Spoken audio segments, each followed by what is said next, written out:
Good morning everyone, my name is Sukrita और मैं आज आपके सामने कुछ जीके के वर्ड डिस्कस करूंगी। किसने अपने पुत्र व पुत्री को बौद्ध धर्म के प्रचार व प्रसार हेतु श्रीलंका भेजा? अशोक ने। पटल्या द्वारा रचित अर्थशास्त्र किसने अधिकरणों में विभाजित है? 15। अशोक का अभिलेख भारत के अलावा किस अन्य स्थान पर भी पाया जाता है? अफगानिस्तान। इस शिलालेख में अशोक ने घोषणा की कि सभी मनुष्य मेरे बच्चे हैं। प्रथम शिलालेख में इस स्थान से अशोक ने शिलालेख के लिए पत्थर लिया जाता है? चुनार से। किस महीने में मौर्य का राजकोषीय वर्ष आरंभ होता है? जुलाई।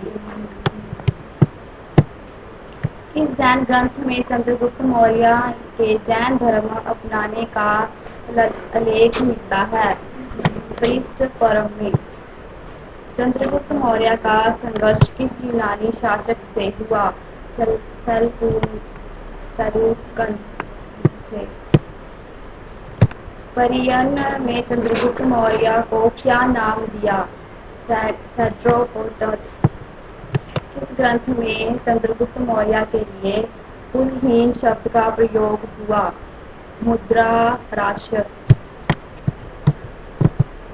किस ग्रंथ में दक्षिणी भारत के आक्रमणों का पता चलता है? तमिल ग्रंथ अहन्नानुल। चंद्रगुप्त मौर्य का निधन कब हुआ?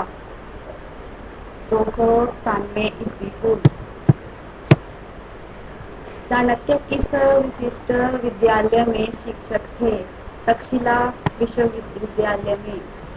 चंद्रगुप्त के बाद किसने शासन प्राप्त किया? विदुसार ने। विदुसार किस संप्रदाय का यूनानी था? आजीवक संप्रदाय। किस विदुसार को 16 राज्यों का विजेता बताया? तारानाथ ने। अशोक मगध की गद्दी पर कब बैठा? 259 ईस्वी पूर्व। अशोक की माता का क्या नाम था? शुभद्रागी। भारत में शिलालेख का प्रचलन सर्वप्रथम किसने किया? अशोक ने। किस स्तोत्र के पाटलिपुत्र में प्रशासन का वर्णन है? इंडिका। अंग्रेज ने 1660 ईस्वी में वाणिदास के युद्ध में किस परास्त किया था? फासीसी। जर्मनी की दीवार का निर्माण कब हुआ? 1900 इस वर्ष में सोवियत संघर्ष रूस बना? 1991। ईस्ट तिमोर पर किस देश ने शासन किया? इंडोनेशिया। बर्लिन की दीवार कब गिराई गई? 9 नवंबर 1985 में।